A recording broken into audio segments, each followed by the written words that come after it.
This story comes from the depths of Reddit to chill your bones. Names and places have been changed to protect the people involved. You know, there's a particular kind of loneliness that only the American West can give you. The kind where the horizon stretches so far in every direction that your eyes can't find anything to hold on to. No trees, no buildings, no lights. Just emptiness. Flat, dry, indifferent emptiness. And in that emptiness, sometimes, the emptiness stares back. This story was shared by a young electrician, 21 years old at the time, fresh into his career, doing the kind of work that keeps the lights on in places most people never think twice about. Gas stations. Those little oases of fluorescent light scattered across the interstate.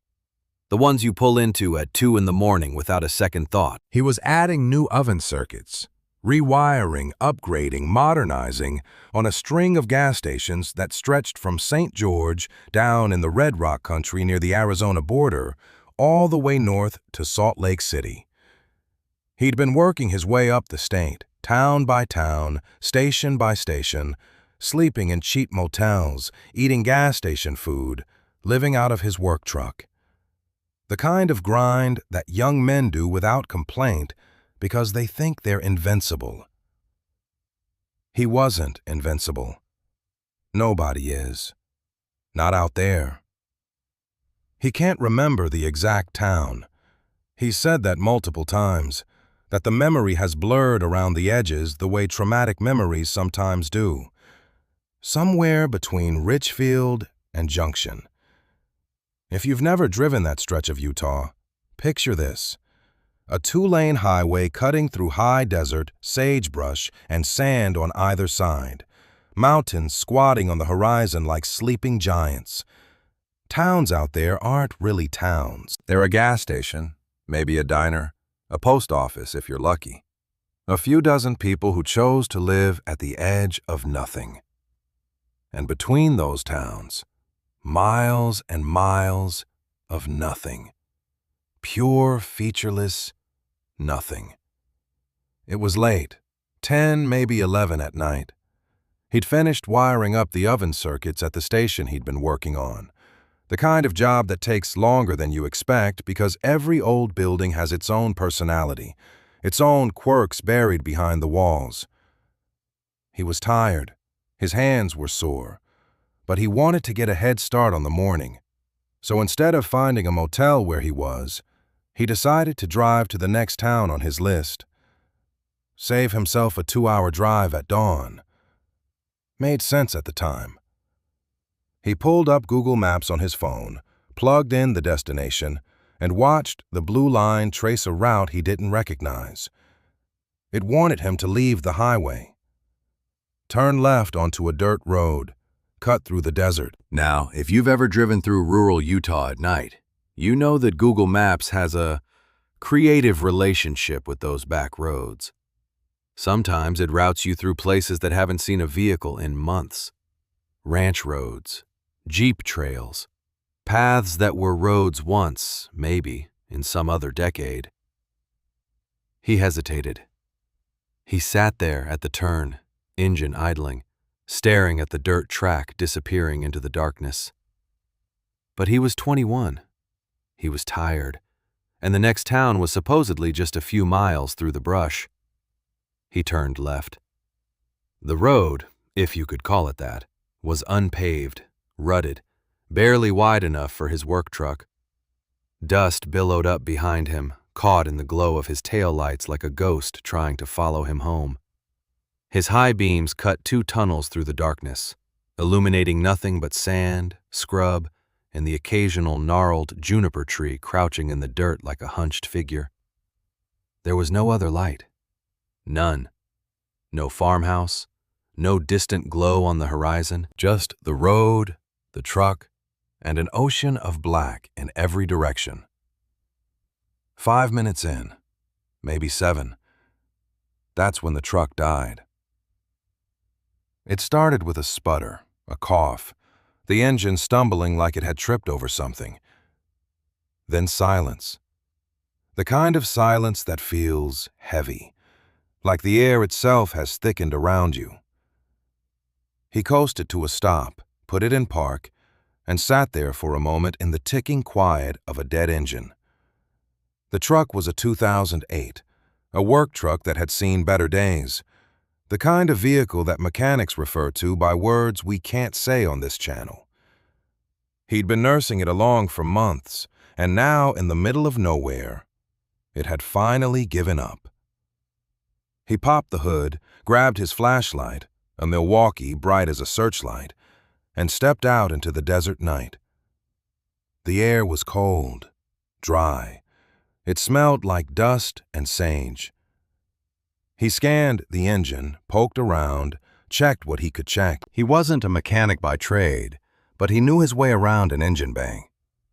Nothing looked obviously wrong. No smoking gun, no burst hose, at least not one he could see in the beam of his flashlight. The truck simply stopped. He pulled out his personal phone. No service, not a single bar, just that little icon mocking him. No service. He checked his work phone. Same thing. Nothing. Now, let's pause here and understand what this young man was facing. He was on an unmarked dirt road in the Utah desert. It was approaching midnight. He had no cell service on either of his phones. The nearest town, whichever town it was, could have been 5 miles away or 20. He had no way to know. There was no traffic on this road, no streetlights, no indication that another human being had any reason to ever drive down it again. He had 2 choices: sit in the truck and wait until morning, hoping someone might pass by, or walk. Walk into the desert and try to find high ground, a ridge, a spot where he could pick up a single bar of cell service and call for help. He chose to walk. There's one more detail you need to know. He was, by his own account, someone who usually carried firearms. It was rural Utah. Almost everyone out there has a gun in their truck, their glove box, their tool bag. But this trip, he'd forgotten it, left it at home. Just forgot. The one time he needed it, the one time the desert decided to test him, he was empty-handed. So he armed himself with what he had: a 10-inch pipe wrench, heavy, cold, the kind of tool you use to tighten gas fittings, solid steel with a jaw that could crack a skull if it had to, and his Milwaukee flashlight, bright enough to blind someone at 50 feet. That was it. That was his arsenal against whatever might be waiting for him out there in the dark. He left the truck running. Well, not running, but he left the door unlocked, the keys in the ignition, hoping against hope that whatever had killed the engine might unkill it if he just gave it time. And then he walked. Every step away from the truck made the darkness press in a little tighter. His boots crunched on sand and gravel, the sound absurdly loud in the stillness. The flashlight beam bobbed ahead of him, illuminating a circle of desert floor. Sagebrush, rocks, the occasional scurry of something small disappearing into the scrub. But beyond that circle, nothing. An absolute, total nothing that seemed to swallow the light before it could reach anything useful. He walked for 10 minutes, maybe 15. The truck was already out of sight behind him, swallowed by the terrain and the dark. His breath was steady, but there was a knot forming in his chest, that primal lizard brain awareness that something is wrong, that you are exposed, that you are prey. He tried to ignore it. He focused on his phone, holding it up as he walked, watching the signal bars, willing them to appear. Nothing. And then he heard it. Laughing. Not loud, not obvious, muffled. Like someone was laughing into their hands, or through a cloth, or from very far away and very close at the same time. It had a quality to it that he couldn't quite place, a tinny, almost mechanical sound, like a children's toy with dying batteries, like something you'd hear in a cartoon. Except there was nothing cartoonish about being alone in the desert at midnight and hearing laughter coming from the darkness behind you. He spun around. The flashlight beam slashed through the dark.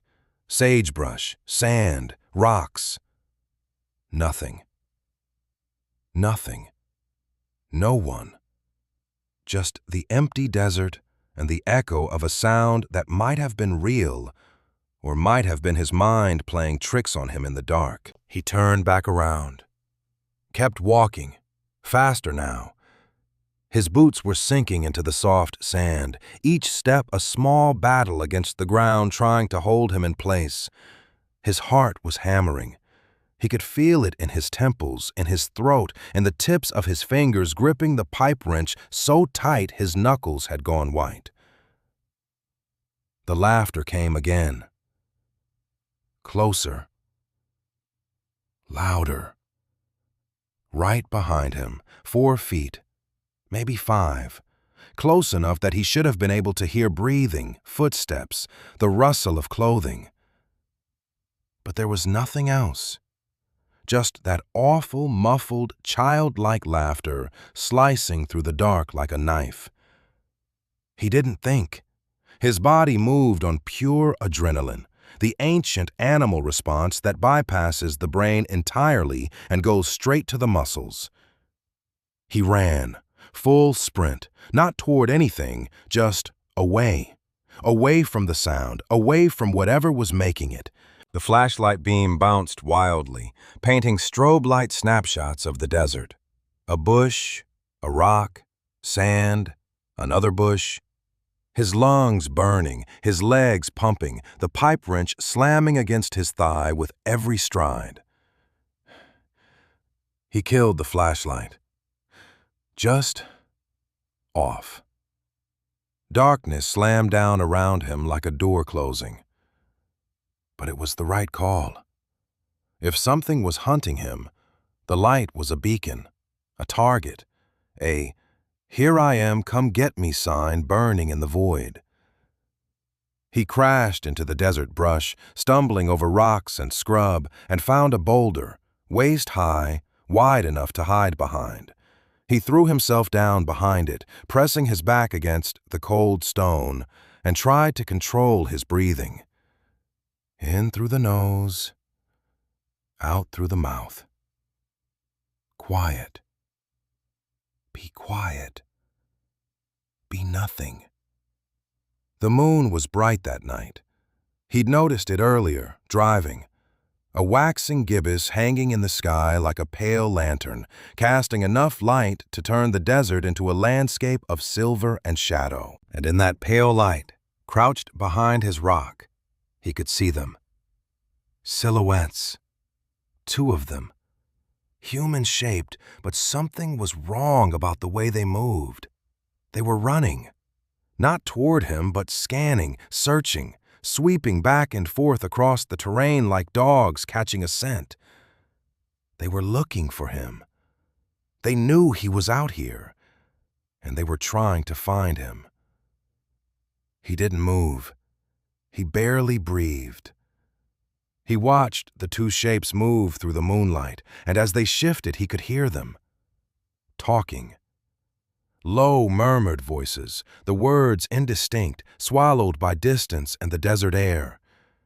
He couldn't make out what they were saying. He wasn't sure he wanted to. He lay there behind that rock, and the reality of his situation crashed over him like cold water. He was alone. Unarmed, effectively. No phone signal. No one knew exactly where he was. His truck was dead, and 2 people, or things that looked like people, were hunting him through the desert in the middle of the night. If something happened to him out here, no one would know for days. He pulled out his phone. Not to call, he knew there was no signal, but he opened his messages and typed. To his family, to his friends. He told them he loved them. He told them he was sorry for anything he'd ever done wrong. He typed it out in the dark, tears he didn't know he was shedding blurring the screen. And he hit send knowing the messages would never go through. They'd sit there in limbo, queued but undelivered, a bottle thrown into an ocean of dead air. But he sent them anyway, because in that moment, it was the only thing he could do that felt like fighting back, even if it was just a prayer sent into the void. The two figures hadn't left. They were still out there, moving in slow, methodical patterns, covering ground, checking behind rocks and in the brush, getting closer, then farther, then closer again. They were patient, and that patience was more terrifying than any sprint or scream could have been. These weren't people acting on impulse. This was something practiced, something they had done before. And then, lying there in the dirt, staring up at the cold Utah stars, he had an idea. A small, desperate, stupid idea. The kind that only comes when every other option has been exhausted. He reached down, slowly, carefully, and picked up 2 rocks from the ground beside him. Small ones, palm-sized. He shifted his weight, adjusted his aim, and threw them, hard, in the opposite direction from the truck and the road, as far as he could manage. The rocks sailed through the dark and landed somewhere out in the brush with a crash of breaking branches and scattering gravel. The effect was immediate.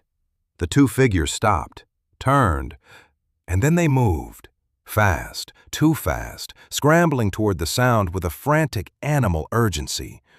They were running, toward the rocks, away from him. And in that moment, the desert opened a door. He didn't wait. He crouched low and moved, not running, not yet, but crouch-walking through the brush, staying below the line of sight, using every rock and bush and fold in the terrain as cover. His knees screamed, his back ached, sand filled his boots. But he kept moving, one agonizing step at a time, back toward the truck, back toward the road, back toward anything that resembled civilization. Every few seconds, he'd freeze, listen, scan the darkness for movement. The voices were behind him now, muffled, searching, but not following. Not yet. And then, through the sagebrush, glinting in the moonlight like a mirage, he saw it. The truck, still there, still sitting on the dirt road where he'd left it, dark and silent, and the most beautiful thing he had ever seen in his life. He could have wept. Maybe he did.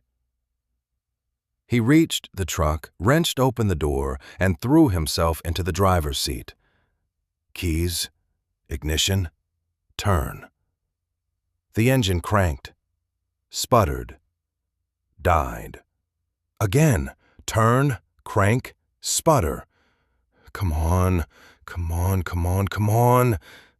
And then, a roar. The engine caught, shuddered to life, the dashboard lighting up like Christmas morning. He slammed it into drive and hit the gas. The truck lurched forward, tires spinning in the sand before catching, fishtailing on the dirt road as he wrestled the wheel. He was flying now, as fast as the old truck could manage on a rutted desert road, suspension groaning, headlights bouncing over every bump and hole. And as he drove, the moonlight revealed something that turned his blood to ice. Figures along the sides of the road. Hooded, crouched, hiding in the scrub brush on either side of the track, ducking down as his headlights swept over them. More than 2. Several. lined along the road like an ambush, like they'd been waiting for him, like they'd known he'd come back to the truck eventually.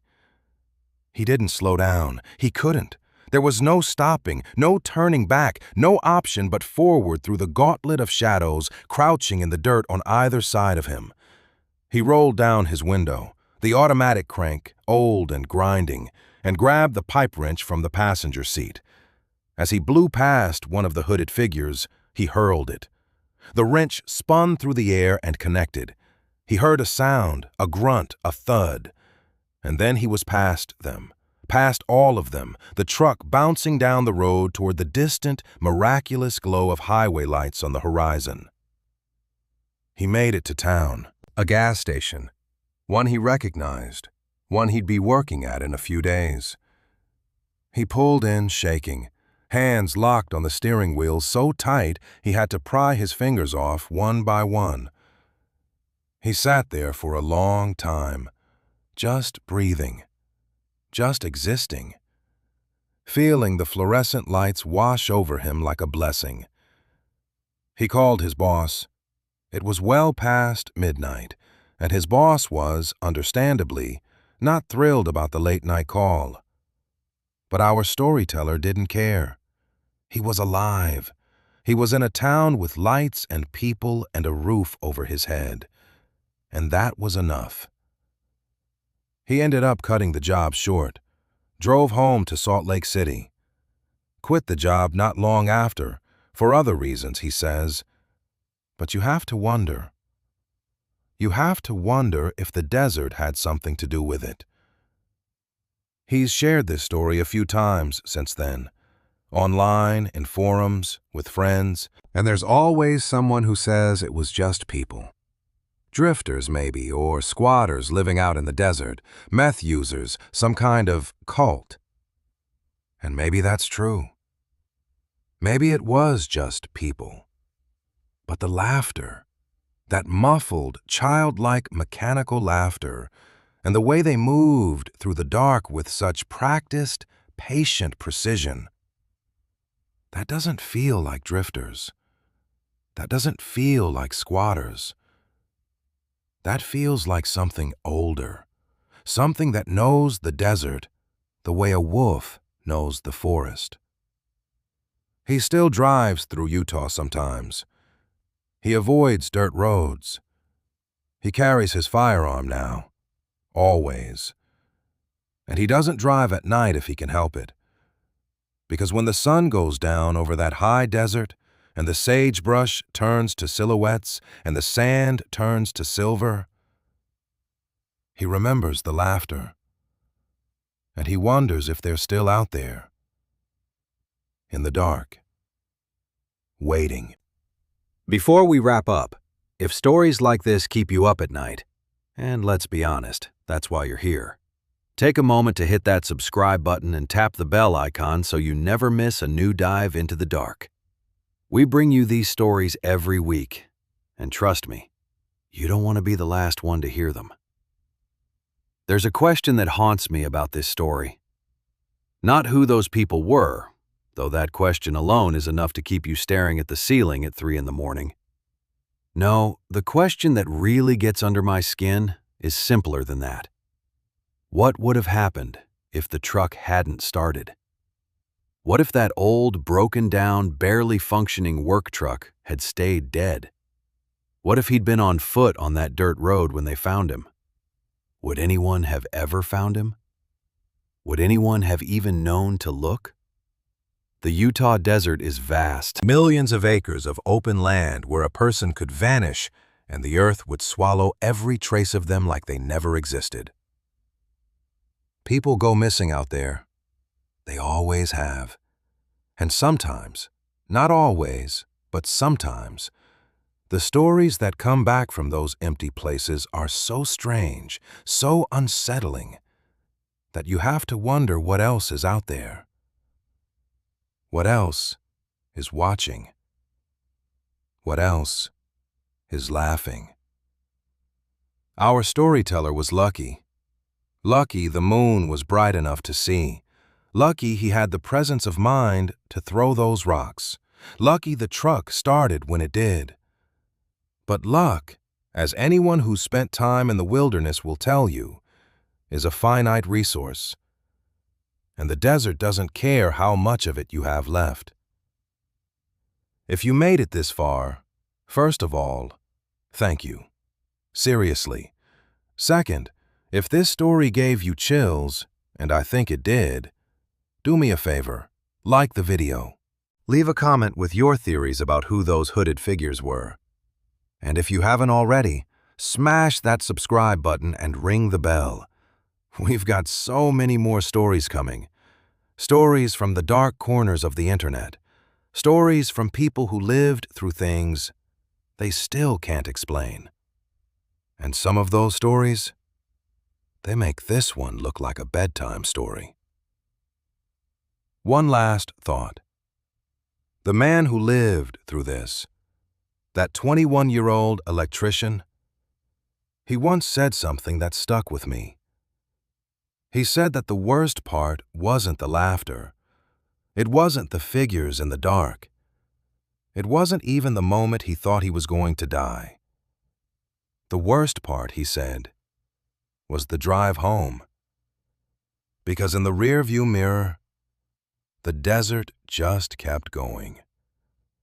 Mile after mile of empty, indifferent darkness stretching out behind him. And somewhere in that darkness, he knew, they were still there. Still hunting, still laughing, just waiting for the next person to turn down the wrong road. This has been a Sleepy Deep Dive. Thank you for listening. And remember, the night is only empty until it isn't.